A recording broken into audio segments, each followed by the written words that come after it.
Hey there, welcome back to Reddit XO, the best channel for Reddit cheating stories. Be sure to like, subscribe, and hit the bell notification for more stories like these. Now, let's get in the video. In March, my wife cheated on me and it still hurts every day. We started having issues around the beginning of January. She felt she needed some space to find out who she was, so she relocated in February.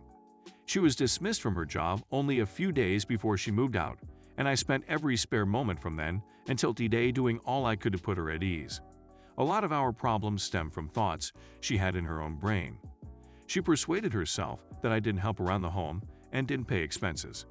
I always divided the cost 50/50 or attempted to shoulder the most of the burden myself. Because she was the woman I wanted to spend the rest of my life with, I treated her as if she were the woman I wanted to spend the rest of my life with. I did all in my power to propel her ahead, to hoist her up, and to begin providing her with the life she desired. When she moved out, she started sending me contradictory signals. She wanted to work on things, but didn't always act like it. 2 days before the D-Day, she started talking about moving back in with him in a month or two. On D-Day, I was at work, having just finished my first task of the day. I opened my phone and saw that I got a Snapchat and a text from her that said, "Ignore that." When I opened Snapchat, there was a photo of a random man putting his trousers back on with the message, "Girl, when I say he's hung, he's hung. We've been over. We both know that," she said in her following text. I've been hurt and perplexed ever since. I'm coping with the process of moving on, but my heart hurts on a regular basis. I still want to be in love with her. I'm still interested in becoming her guy. I know I shouldn't and that I'd be better off without her. It's been quite tough to move over anything. I try not to think about that image, but it follows me around. When I think about, my mind wanders there at times.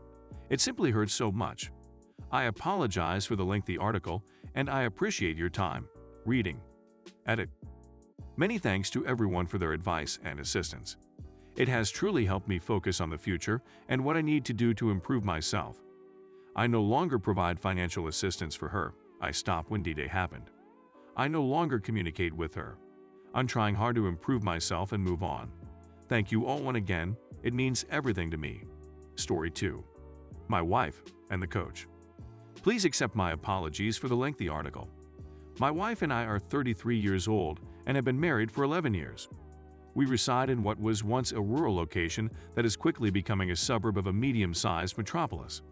Our high school graduation class had a little more than 200 students, and we are currently nearing 500 graduates. I was raised on a farm. My mother just did not return home one day when I was 6 years old. So my father reared me.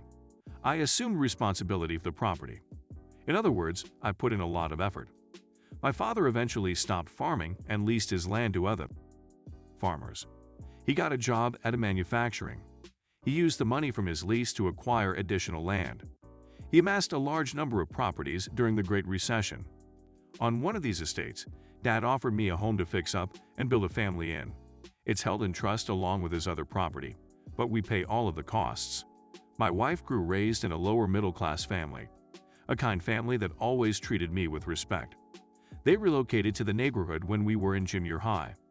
We dated throughout high school and married after I had a solid job. Before that, I did everything to make a dollar. People would contact me if they needed to take garbage out of a barn. I can paint your home if you need it. If you understand what I mean. We have an 8-year-old kid. She is a stay-at-home mom. I now work as a route driver for a huge food business. I am on the verge of purchasing my route from the firm. I've more than increased the size by going into every mom-and-pop shop, grocery store, and gas station and selling as much merchandise as I could. Because the surrounding region is still rural, I have a big area. My objective is to complete purchasing the route before purchasing another vehicle. The intention was for the wife to drive the second truck. In my region, a supercenter grocery/merchandise is expected to be developed within the next year.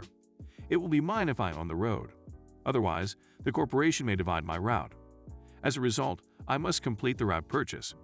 We've been married for a few years now after graduating from high school.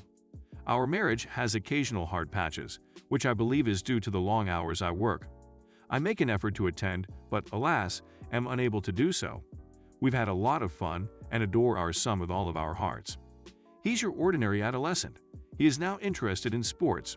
He played basketball in the winter, baseball in spring, and flag football this fall.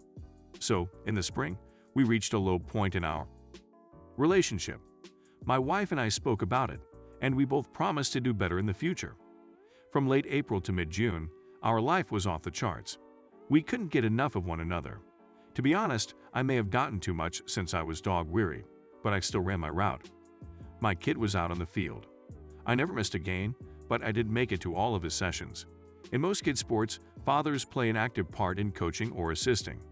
I just could not make that commitment. When assistance was required, my wife stepped forward. Ted, the baseball coach, is the ex-boyfriend of Mary, a high school buddy. She was the brightest student in the class. She went to college, which is where they met. They married and soon had a son, who is also 8 years old. Their marriage was on the rocks. Mary returned home 3 years ago to assist her parents in caring for the kid. Ted came here 2 years ago to be closer to their kid and, I believe, to reclaim Mary. We fell back into our rut around the middle to end of June. We chat again in July and agree to recommit. We're going on a vacation. The relationship is still rocky. When mid-August arrives, the bedroom begins to heat up once again. After a few weeks, it cools off. September arrives, and we find ourselves in a deserted bedroom. I ask my wife to speak out, but she insists that nothing is wrong. My kid has begun playing flag football. He loves it. They practice twice a week and play once a week on Saturday. When I arrive at a practice, I see my wife and Ted with a clipboard conducting exercises with the kids. A number more fathers are also pitching in. I had no clue she was assisting me, so I bring it up when we get home. My kid is overjoyed and exclaims, "She's not assisting, she's a coach." She seems to have offered to be an assistant coach when she signed up her kid. It's fantastic in my opinion. This appears to occupy a ton of time. When I'm there, the wife is always texting, sometimes calling, but mostly texting. Every day after school, they go to Ted's house, where he works his son and mine out. He is teaching them how to be better, and it shows since they are the team's two best players. So, when their first game arrives, I work in the morning and make it to the field in time. Ted and his wife are providing instructions side by side. Someone places a chair next to me. It's Mary calling. We are watching the game. She asks whether the wife and I are doing okay about halftime. Sure, I tell her. When I glance over at her, she's staring at me. So I inquire, what? She said that her kid returned home after spending time at Ted's. It had been pouring, so there had been no exercise. They squandered the day away playing electronic games.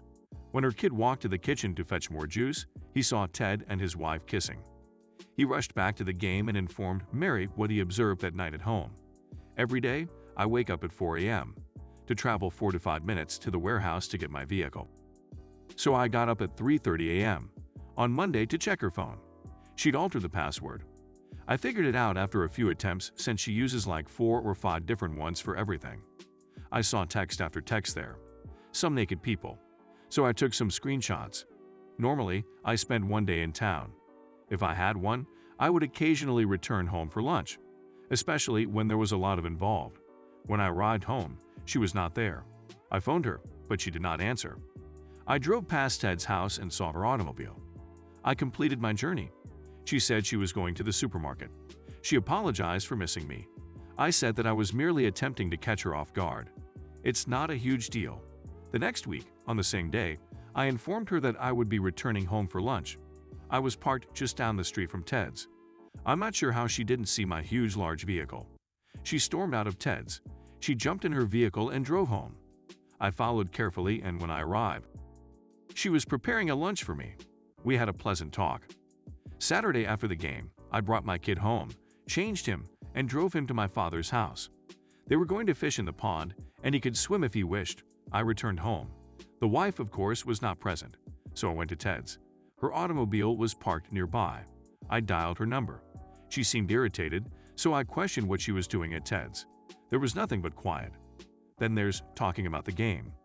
I urged her to get dressed and come home. She cursed at me and hung up the phone. I was seated at the table when she eventually returned home. She cursed me again for accusing her of anything. I motioned for her to take a seat. She resists, becoming more angry by the minute. I instructed her a bit more vehemently to sit down and shut up. Allow me to speak my bit. I had a folder with me, and she inquired as to what was within. I told her to take a seat so I could show her. I began taking screenshots of Her messages. She freaked out when I said I was going to go through her phone. I then retrieved the most messages. She attempted to justify it. Then I'd take out the nudists. She remained silent. I informed her that we were finished. I'd give her till the next Sunday to go. On Monday, I was scheduled to see an attorney.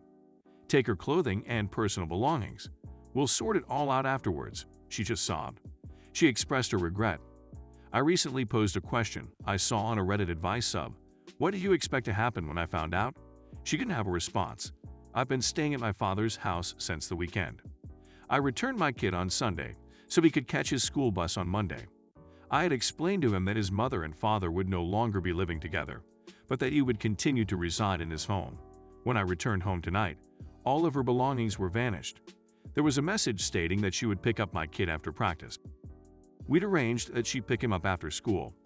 She could remain until I returned home, or I could drop him off at her parents' house.